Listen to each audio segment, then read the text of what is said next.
Welcome back to CIA Declassified. Last time we navigated the shadowy world of the black budget and the physical shields provided by proprietary companies like Air America. Now we're going to confront the modern mechanism of covert action, cyber espionage. In the digital age, the intelligence problem is no longer just funding a single covert plane flight. It's about collecting, analyzing, and weaponizing data generated by billions of users worldwide. The battlefield has fundamentally shifted from physical borders to the wires, chips, and networks that power global communication. The CIA, recognizing this change early, pioneered techniques to turn our most trusted everyday consumer devices into sophisticated intelligence platforms. This is the new era of the digital black bag. The necessity of this dramatic shift was clear. Physical entry carries immense risk. An agent caught behind enemy lines is a catastrophe. Digital entry, when executed with precision, is instantaneous, global, and carries an inherent layer of plausible deniability. A core principle we've seen applied to proprietary companies, now applied to malware attribution. If you can't see the agent or the plane, you cannot attribute the action. If the attack appears to originate from an ordinary server in a foreign country, attribution becomes functionally impossible.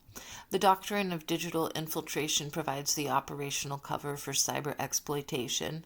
This doctrine focuses on three core overlapping pillars: zero-day exploitation, tool compartmentalization, and persistence.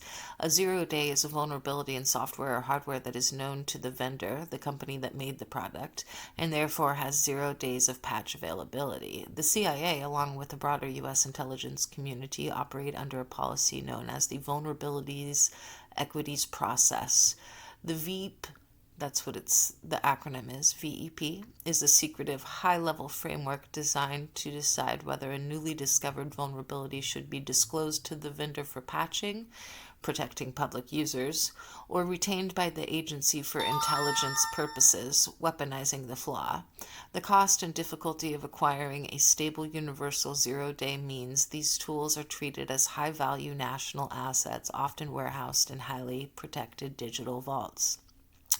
A quote from CIA RDP 89-00045R, page 12, section 3, letter C, discussing vulnerability retention policies. Quote, "The strategic value of a retained vulnerability against widely deployed commercial software far outweighs the short-term tactical gain of a single operation. The pool of these assets must be managed with extreme prejudice to ensure long-term operational superiority in all target environments.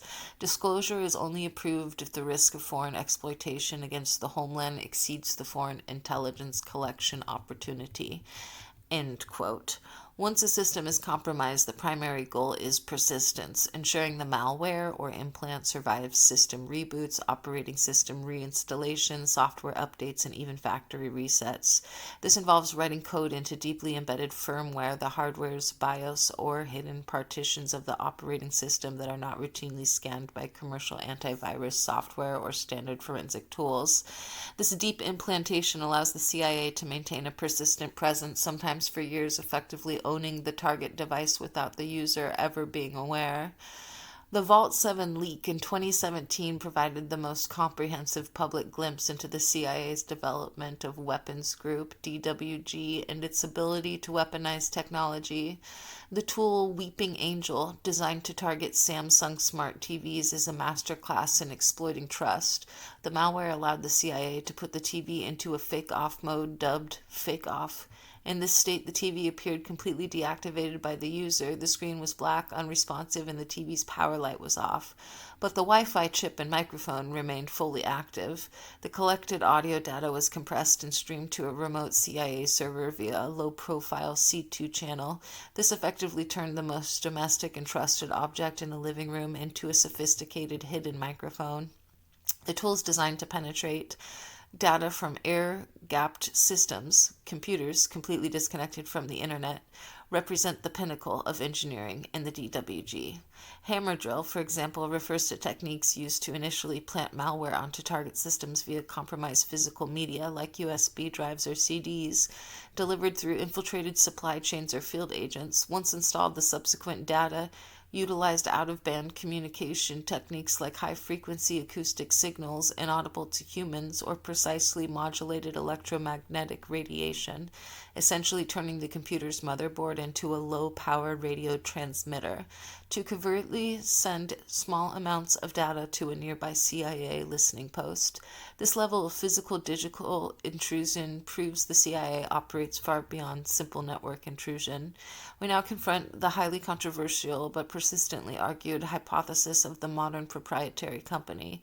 If the black budget requires operational and financial cover, and if the strategic priority has shifted from logistics, like Air America, to mass data acquisition and analysis, where would the agency place its modern proprietary shells? The argument centers on tech giants with unparalleled access to global user data, infrastructure, and computational power. The hypothesis is simple. Why build a multi-million-dollar domestic surveillance system when you can leverage one that already exists under a veil of commercial legitimacy? The claim is that the massive growth and ubiquity of platforms like Google and YouTube provide the perfect cover, replacing the logistical cutout of Air America with a data cutout. The theoretical CIA interest in such a proprietary company would center on three key capabilities. 1. Mass data harvesting. Google processes trillions of searches, movements, and communications, providing a comprehensive real-time map of global human intent and relationships. YouTube tracks behavioral engagement, political leanings, and psychological profiles at scale. 2. Infrastructure access. These companies manage global submarine cables, data centers, and fiber networks, the exact infrastructure needed for secure, high-volume intelligence communications. And 3. Attribution concealment. Any data gathered or influenced by these platforms is inherently attributable to a private company's data collection or algorithm, not a government intelligence service. This provides the ultimate layer of plausible deniability for global data acquisition. It is a documented fact that early funding mechanisms tied to defense and intelligence, specifically through organizations like InQtel, a non-CIA government-linked venture firm, and DARPA grants, have historically supported dual-use technologies, including those related to information management and search algorithms. While Google staunchly denies any formal intelligence affiliation, the theory holds that this relationship provides the strategic concealment needed for a modern proprietary asset. Following this line of reasoning, if the platform, Google, YouTube, is a proprietary front, the most advanced analytical tools developed on that platform would be central to the operation. This brings us to AI, like Gemini AI. In this theoretical construct, a large language model like Gemini is not merely a search tool, it is the ultimate analysis and influence engine. It uses the proprietary collected data to 1. Identify anomalies, spot patterns, predict future events, and identify threats hidden within petabytes of unstructured data, and 2. Generate cover narratives, help craft convincing disinformation or strategic influence campaigns based on granular psychological data. The hypothesis concludes that the very technology designed to understand and process the world's information, if owned by the agency, would be the crowning achievement of the black budget's investment in digital security. Although some, I guess, might argue Microsoft would be a better option. There's a lot of people out there that love their iPhones. We return to the officially declassified records, specifically documents like CIA RDP 89-00045R, analysis of advanced persistence in command and control. The vast consistent redactions in these files shield the core architectural components of the agency's digital infrastructure. Massive black bars cover the specific protocols, global geographic distribution, and the method of authentication used for the command and control infrastructure, C2. The C2 network is the global backbone that manages all deployed implants, issuing commands and recovering collected intelligence. Hypothesis: these redactions protect the global C2 network's resilience and redundancy, revealing how implants connect back to the CIA, the specific sequence of global relay servers, often benignly hosted on legitimate, unrelated commercial servers. The heartbeat cadence of communication, or the encryption handshake, would allow foreign intelligence services to actively map, disrupt, or even mimic the C2 traffic. The structure of this network is the agency's most valuable digital asset. The censored sections obscure the specifics of how the agency procures 0 days. This includes the exact financial allocations to private exploit brokers, the technical criteria for vulnerability purchases, e.g., universal versus niche targets, and the detailed technical vetting process for ensuring the exploits are stable and reliable in target environments. Hypothesis: these redactions protect the integrity of the 0 day market and its suppliers.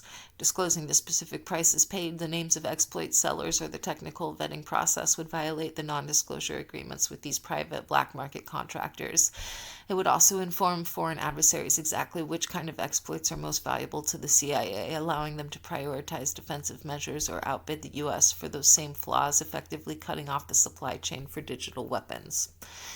Sections detailing the remote deletion or decommissioning procedures for the implants are completely redacted.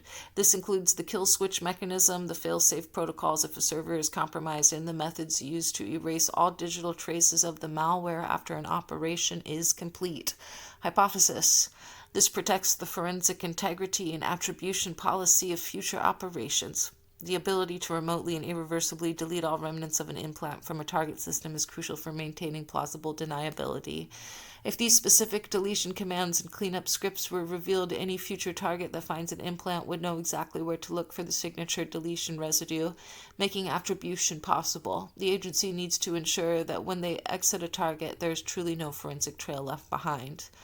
The shift to cyber warfare demonstrates the CIA's mastery of technical stealth. They didn't just adapt to the digital age, they became the architects of its vulnerabilities, turning our common technology into tools of espionage.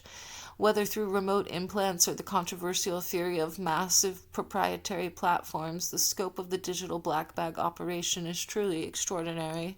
This analysis shows that the agency's deepest digital secrets are not the names of the tools, but the invisible infrastructure that makes them work and the powerful global entities that provide their operational concealment. Thank you for tuning in to CIA Declassified. Next, we're moving from the digital battlefield back to the deep psychological shadows. We will dedicate an entire episode to the CIA's history of mind control research, exploring the notorious and often misunderstood Project MKUltra. We will analyze declassified documents detailing the ethically questionable methods used to explore behavior modification, memory erasure, and psychological coercion. For those curious about the project's downfall, please note that we have an entirely separate episode detailing how the agency accidentally revealed MKUltra to the world. But next we focus strictly on the project itself. Join us next time for CIA Declassified Project MKUltra, the Science of Control. Until then, maintain your vigilance, question your memory, and keep your critical thinking sharp. I'll see you in the archives.